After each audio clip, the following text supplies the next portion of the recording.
교회에서 가장 위험한 사람은 신앙이 없는 사람이 아니었습니다. 문제 일으키는 사람도 아니었습니다. 예배 빠지는 사람도 아니었습니다. 가장 위험한 사람은 말 많은 성도였습니다. 질문하는 사람이었습니다. 기억하는 사람이었습니다. 그리고 그걸 말로 꺼내는 사람이었습니다. 오늘 이 이야기는 특정 교회를 고발하려는 이야기가 아닙니다. 목회자 개인을 공격하려는 이야기도 아닙니다. 다만 많은 교회 안에 너무 자연스럽게 자리 잡아버린 하나의 구조에 대해 말하고 싶었습니다. 침묵이 믿음처럼 작동하는 구조에 대한 솔직한 신앙 고백입니다. 제가 다니던 교회에는 늘 같은 평가가 있었습니다. 저분은 말이 없어서 참 믿음이 좋다는 평가였습니다. 쟤는 열심은 있는데 말이 좀 많다는 평가도 있었습니다. 조용함은 미덕이었습니다. 말 많음은 관리 대상이었습니다. 조용한 성도는 회의에 불리지 않았습니다. 결정 과정에 끼지 않았습니다. 그래서 문제도 없었습니다. 그걸 우리는 성숙한 신앙이라고 불렀습니다. 처음에는 그게 당연하다고 생각했습니다. 교회는 질서가 있어야 하고 리더십을 존중해야 한다고 배웠으니까요. 조용히 섬기는 게 겸손이라고 들었습니다. 말없이 순종하는 게 믿음이라고 배웠습니다. 그래서 저도 그렇게 하려고 애썼습니다. 궁금한 게 있어도 참았습니다. 이상한 느낌이 들어도 넘어갔습니다. 그게 성숙한 신앙인이 되는 길이라고 믿었습니다. 하지만 시간이 지나면서 뭔가 이상하다는 느낌이 들기 시작했습니다. 왜 질문을 하면 안 되는 걸까요? 왜 궁금한 걸 물어보는 게 문제가 되는 걸까요? 질문은 항상 조심스럽게 시작되었습니다. 이 결정은 어떻게 나온 건가요? 하고 물었습니다. 이 부분은 기준이 있나요? 하고 물었습니다. 예산은 어떻게 사용되는 건가요? 하고 물었습니다. 틀린 질문은 아니었습니다. 무례하지도 않았습니다. 그냥 궁금해서 물어본 것뿐이었습니다. 그런데 이상하게 질문을 한 사람은 항상 따로 불려갔습니다. 질문 하나에 의도가 의심받았습니다. 왜 그런 질문을 했는지 설명해야 했습니다. 신앙 상태가 함께 점검되었습니다. 요즘 말씀 묵상은 하고 있는지 물어보셨습니다. 기도는 충분히 하고 있는지 확인하셨습니다. 그러면서 질문이 많아지는 건 영적으로 좋지 않은 신호라고 하셨습니다. 순종하는 마음이 부족한 거라고 하셨습니다. 저는 그때마다 죄송하다고 말했습니다. 앞으로 조심하겠다고 약속했습니다. 하지만 속으로는 계속 궁금했습니다. 질문이 정말 잘못된 걸까요? 궁금한 걸 물어보는 게 순종하지 않는 것일까요? 말을 한다는 건 본다는 뜻이었습니다. 기억한다는 뜻이었습니다. 연결하기 시작했다는 뜻이었습니다. 질문이 쌓이면 패턴이 보였습니다. 이번 달에도 비슷한 일이 있었다는 게 기억났습니다. 지난달에도 같은 방식으로 결정되었다는 게 떠올랐습니다. 그 전달에도 똑같은 말씀을 하셨다는 게 연결되었습니다. 패턴이 보이면 구조가 드러났습니다. 이게 우연이 아니라 반복되는 방식이라는 게 보였습니다. 결정이 어떻게 이루어지는지 그림이 그려졌습니다. 누구의 의견이 항상 통과되는지 알게 되었습니다. 교회가 두려워한 건 질문이 아니었습니다. 질문이 이어질 때 드러나는 그림이었습니다. 한 사람이 한 번 질문하면 대수롭지 않았습니다. 그냥 궁금해서 물어본 거겠거니 하고 넘어갔습니다. 하지만 같은 사람이 계속 질문하기 시작하면 달랐습니다. 이 사람이 뭔가를 보고 있다는 게 느껴졌습니다. 패턴을 파악하기 시작했다는 게 드러났습니다. 그때부터 그 사람은 조심해야 할 대상이 되었습니다. 여러 사람이 비슷한 질문을 하기 시작하면 더 심각했습니다. 그럼 이제 문제가 드러날 위험이 있었습니다. 그래서 질문하는 사람들을 빠르게 정리해야 했습니다. 따로 불러서 영적 상태를 점검하고 조용히 만들어야 했습니다. 그게 교회를 지키는 방법이라고 믿었던 것 같습니다. 질문에는 항상 영적인 말이 붙었습니다. 기도해봤는데 아니래 하는 말이 나왔습니다. 하나님께서 그렇게 인도하셨다고 하셨습니다. 아직 내가 감당할 단계가 아니야 하는 말도 나왔습니다. 때가 되면 알려주실 거라고 하셨습니다. 순종이 먼저야 하는 말도 자주 들었습니다. 이해하려고 하지 말고 먼저 따라야 한다고 하셨습니다.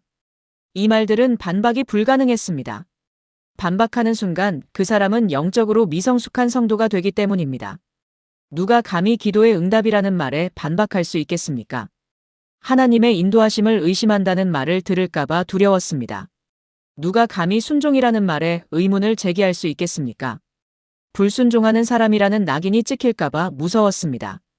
저는 그 앞에서 입을 다물 수밖에 없었습니다. 더 이상 질문할 수 없었습니다. 궁금한 건 여전했지만 물어볼 수 없었습니다. 영적인 언어는 대화를 끝내는 언어였습니다.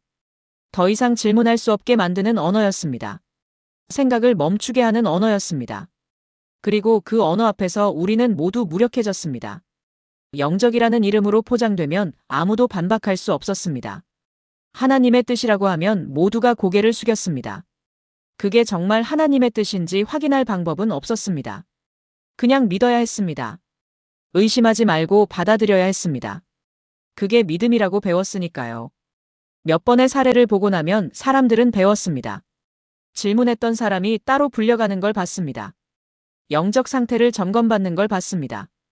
그 이후로 그 사람이 조용해지는 걸 봤습니다. 말하면 불이익이 온다는 걸 배웠습니다. 조용하면 안전하다는 걸 배웠습니다. 그래서 교회에는 사람은 많은데 말은 없는 상태가 되었습니다. 불편해도 웃었습니다. 이상해도 넘어갔습니다. 궁금해도 참았습니다. 상처는 기도 제목으로만 남겼습니다. 하나님, 제 마음을 고쳐주세요 하고 기도했습니다. 이 불편한 마음을 거두어 주세요 하고 간구했습니다. 문제는 제 믿음 부족이라고 생각했습니다. 저 역시 그렇게 변해갔습니다. 처음에는 질문을 입 밖으로 꺼냈습니다.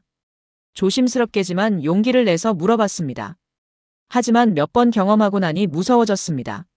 질문하면 따로 불려갈까봐 두려웠습니다. 그래서 점점 메모장에만 남기게 되었습니다. 궁금한 건 많았지만 물어보지 않았습니다.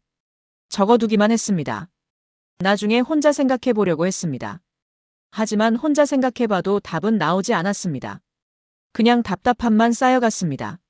느낀 감정은 제 믿음이 부족해서라고 정리했습니다. 불편한 마음이 들면 제가 교만한 거라고 생각했습니다. 리더십을 의심하는 제 마음이 잘못된 거라고 판단했습니다. 이상하다는 느낌이 들면 제가 영적으로 미성숙한 거라고 여겼습니다. 아직 영적으로 자라지 못해서 이해하지 못하는 거라고 믿었습니다. 그게 성숙이라고 스스로를 설득했습니다. 조용해지는 게 잘하는 거라고 믿었습니다. 질문을 참는 게 순종이라고 생각했습니다. 말없이 섬기는 게 겸손이라고 여겼습니다. 하지만 마음 한구석은 계속 불편했습니다. 뭔가 잘못되어 가고 있다는 느낌을 지울 수 없었습니다. 이게 정말 맞는 건가 하는 의문이 계속 들었습니다. 하지만 그 의문조차 죄인 것 같았습니다. 그래서 더 깊이 숨겼습니다. 어느 순간 성경이 이상하게 읽히기 시작했습니다. 예수님은 질문을 막지 않으셨습니다. 니고데모가 밤에 찾아와 질문했을 때 긴 시간 대답해 주셨습니다. 어떻게 거듭날 수 있느냐는 질문에 차근차근 설명해 주셨습니다. 사마리아 여인이 질문했을 때 대화를 이어가셨습니다. 생수가 무엇이냐고 물었을 때 더 깊은 이야기를 나누셨습니다. 제자들은 끊임없이 질문했습니다. 이 비유가 무슨 뜻입니까 하고 물었습니다. 누가 가장 큰 자입니까 하고 물었습니다. 예수님은 그 질문들에 인내심 있게 대답하셨습니다. 때로는 다시 질문으로 답하시기도 했습니다. 하지만 질문 자체를 막지는 않으셨습니다. 바울은 공개적으로 문제를 제기했습니다. 고린도 교회의 문제를 편지에 기록으로 남겼습니다. 분쟁이 있다는 것을 숨기지 않았습니다. 음행의 문제를 직접적으로 다뤘습니다. 은사 남용의 문제를 지적했습니다. 그걸 부끄러워하거나 감추지 않았습니다. 오히려 공개적으로 논의하고 해결책을 제시했습니다. 초대교회는 갈등을 숨기지 않았습니다. 바나바와 바울이 다툰 일도 성경에 기록되어 있었습니다. 심하게 다투어 서로 갈라섰다고 나와 있었습니다. 헬라파 유대인과 히브리파 유대인 사이의 갈등도 기록되어 있었습니다. 과부들의 구제 문제로 원망이 생겼다고 쓰여 있었습니다. 하지만 그 갈등을 함께 논의하고 해결해 나갔습니다. 7 집사를 세우는 것으로 문제를 풀어갔습니다. 예루살렘 회의를 열어서 율법 문제를 토론했습니다. 갈등이 있었지만 함께 대화하고 결정했습니다. 그런데 왜 지금의 교회에서는 질문이 위험해졌을까요? 왜 갈등을 드러내는 게 불신앙으로 여겨질까요? 왜 문제를 말하는 게 교회를 해치는 일이 되었을까요? 저는 혼란스러웠습니다. 제가 배운 신앙과 성경이 말하는 신앙이 달라 보였습니다. 성경 속 공동체는 질문하고 대화하고 때로는 다투기도 했습니다. 완벽하지 않았지만 솔직했습니다. 문제가 있으면 드러내고 함께 해결했습니다. 하지만 지금 제가 속한 공동체는 조용했습니다. 모든 게 매끄럽고 문제가 없는 것처럼 보였습니다. 표면적으로는 평화로웠습니다. 하지만 그 평화가 진짜 평화인지 의문이 들었습니다. 문제가 없어서 평화로운 건지 아니면 문제를 숨겨서 평화로워 보이는 건지 알 수 없었습니다. 과연 어느 쪽이 건강한 공동체일까요? 문제가 없어 보이는 공동체일까요? 아니면 문제를 함께 나누고 해결하는 공동체일까요? 문제는 사람이 아니었습니다. 전도사님도 나쁜 사람은 아니었습니다. 진심으로 교회를 사랑하시는 분이었습니다. 목사님도 악한 의도를 가진 분은 아니었습니다. 성도들을 위해 기도하시는 분이었습니다. 문제는 질문을 죄로 만드는 구조였습니다. 침묵을 미덕으로 만드는 시스템이었습니다. 그 안에서는 누구도 안전하지 않았습니다. 말 많은 성도만 위험한 게 아니었습니다. 조용한 성도도 사실은 안전하지 않았습니다. 언제 질문을 하게 될지 모르니까요. 언제 불편함을 느끼게 될지 모르니까요. 결국 모두가 침묵의 공범이 되어갔습니다. 질문하는 사람을 멀리했습니다. 문제 제기하는 사람을 조심했습니다. 조용한 사람을 칭찬했습니다. 말없이 섬기는 사람을 본받으라고 했습니다. 그렇게 우리는 서로를 감시하는 구조를 만들어갔습니다. 누가 질문을 많이 하는지 지켜봤습니다. 누가 불평을 하는지 주의 깊게 들었습니다. 그리고 그런 사람들을 리더십에 알렸습니다. 교회를 위한다는 명목으로 말입니다. 교회가 안전한 곳이 아니라 조심해야 하는 곳이 되었습니다. 편하게 질문할 수 있는 곳이 아니라 말을 조심해야 하는 곳이 되었습니다. 믿음의 공동체가 아니라 침묵의 공동체가 되었습니다. 사랑의 공동체가 아니라 두려움의 공동체가 되었습니다. 그 구조를 만든 건 한두 사람이 아니었습니다. 오랜 시간 동안 쌓여온 문화였습니다. 처음부터 이랬던 건 아니었을 겁니다. 어느 순간부터 조금씩 만들어진 구조였을 겁니다. 그리고 우리 모두가 그 안에서 역할을 했습니다. 목사님도 전도사님도 장로님도 권사님도 평신도도 모두가 그 구조를 유지하는 데 기여했습니다. 저도 다른 사람이 질문할 때 함께 지지해주지 못했습니다. 용기 내서 물어보는 사람을 응원하지 못했습니다. 오히려 속으로 생각했습니다. 저 사람 왜 저러지 하고요. 조용히 있으면 될 텐데 하고요. 제 안전만 생각했습니다. 내가 연루되지 않기를 바랐습니다. 그렇게 공범이 되었습니다. 침묵으로 동의하는 공범이 되었습니다. 말했던 사람들은 하나둘 사라졌습니다. 어떤 사람은 조용히 교회를 떠났습니다. 인사도 없이 어느 날 갑자기 안 보였습니다.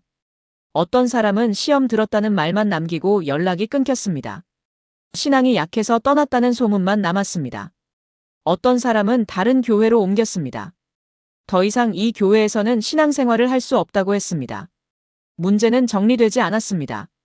그 사람들이 제기했던 질문은 그대로 남아 있었습니다. 답을 찾지 못한 의문들은 여전했습니다. 하지만 아무도 그 질문을 이어가지 않았습니다. 그냥 사람만 사라졌습니다. 문제를 제기했던 사람만 떠났습니다. 그리고 그 자리는 조용한 사람으로 채워졌습니다. 말없이 섬기는 사람들로 채워졌습니다. 그들이 떠난 자리에는 더 큰 침묵이 남았습니다. 이제 아무도 질문하지 않았습니다. 보고도 못 본 척했습니다. 불편해도 참았습니다. 이상해도 넘어갔습니다. 그게 교회를 지키는 일이라고 믿었습니다. 문제를 드러내지 않는 게 교회를 사랑하는 거라고 생각했습니다. 침묵하는 게 성숙한 신앙인의 모습이라고 여겼습니다. 하지만 정말 그랬을까요? 침묵으로 지켜진 교회가 진짜 교회일까요? 문제를 숨김으로써 유지되는 공동체가 건강한 공동체일까요? 저는 지금도 그 질문 앞에 서 있습니다. 답을 찾지 못했습니다. 하지만 한 가지는 확실히 알게 되었습니다. 침묵이 답은 아니라는 것을요. 지금도 어딘가에서 말을 삼키고 있는 성도에게 이 말은 꼭 전하고 싶습니다. 질문은 불순종이 아닙니다. 궁금한 걸 묻는 게 교만이 아닙니다. 불편함은 죄가 아닙니다. 이상하다는 느낌이 미성숙의 증거가 아닙니다. 오히려 그 반대일 수 있습니다. 질문한다는 건 관심이 있다는 뜻입니다. 교회를 사랑하기 때문에 궁금한 겁니다. 불편하다는 건 아직 감각이 살아있다는 뜻입니다. 무감각해지지 않았다는 증거입니다. 이상하다고 느낀다는 건 건강한 반응입니다. 문제를 감지하는 능력이 있다는 뜻입니다. 조용해지는 게 성숙이 아닙니다. 책임있게 말하는 게 성숙입니다. 침묵하는 게 겸손이 아닙니다. 진실을 말하는 용기가 겸손입니다. 말없이 따르는 게 순종이 아닙니다. 이해하고 동의해서 따르는 게 진짜 순종입니다. 교회에서 가장 위험한 사람은 말 많은 성도가 아닙니다. 가장 위험한 건 아무 말도 하지 않게 된 성도들입니다. 질문이 사라진 교회는 죽어가는 교회입니다. 침묵이 지배하는 공동체는 건강하지 않습니다. 문제가 없어 보이는 교회보다 문제를 함께 나누는 교회가 더 건강합니다. 매끄러워 보이는 공동체보다 불완전하지만 솔직한 공동체가 더 살아있습니다. 우리에게 필요한 건 더 많은 침묵이 아닙니다. 더 많은 질문입니다. 더 많은 대화입니다. 더 많은 솔직함입니다. 더 많은 용기입니다. 물론 쉽지 않다는 걸 압니다. 질문한다는 건 용기가 필요한 일입니다. 따로 불려갈 수도 있습니다. 영적 상태를 점검받을 수도 있습니다. 불편함을 말한다는 건 위험을 감수하는 일입니다. 오해받을 수도 있습니다. 문제를 일으키는 사람으로 낙인 찍힐 수도 있습니다. 하지만 그 위험을 감수하지 않으면 교회는 변하지 않습니다. 침묵의 구조는 계속될 것입니다. 그리고 또 다른 사람들이 상처받고 떠날 것입니다. 같은 일이 반복될 것입니다. 저는 그 악순환을 끊고 싶었습니다. 그래서 이 이야기를 꺼냈습니다. 이 이야기가 누군가에게는 불편할 수 있다는 걸 압니다. 교회의 어두운 면을 드러내는 일이 옳지 않다고 생각하는 분들도 계실 겁니다. 교회를 비판하는 게 불신앙이라고 여기는 분들도 있을 겁니다. 하지만 드러내지 않으면 치유되지 않습니다. 말하지 않으면 바뀌지 않습니다. 침묵으로 덮어두면 문제는 계속 커집니다. 그래서 용기를 내어 이야기했습니다. 제가 겪은 일이 누군가에게는 위로가 되기를 바랍니다. 같은 경험을 한 사람이 저만이 아니라는 걸 알았으면 좋겠습니다. 혼자 이상한 사람이 아니라는 걸 깨달았으면 좋겠습니다. 그리고 우리가 함께 목소리를 내면 조금씩 변화가 올 거라고 믿습니다. 한 사람의 질문은 무시될 수 있지만 여러 사람의 질문은 무시되지 않을 겁니다. 한 사람의 용기는 작아 보일 수 있지만 여러 사람의 용기가 모이면 변화를 만들 수 있습니다. 조용하지 않아도 되는 신앙을 살아갈 수 있기를 바랍니다. 질문이 환영받는 교회를 만들어갈 수 있기를 바랍니다. 침묵이 아니라 대화로 세워지는 공동체가 되기를 바랍니다. 문제를 숨기지 않고 함께 풀어가는 교회가 되기를 바랍니다. 그게 제가 이 이야기를 나누는 이유입니다. 감사합니다.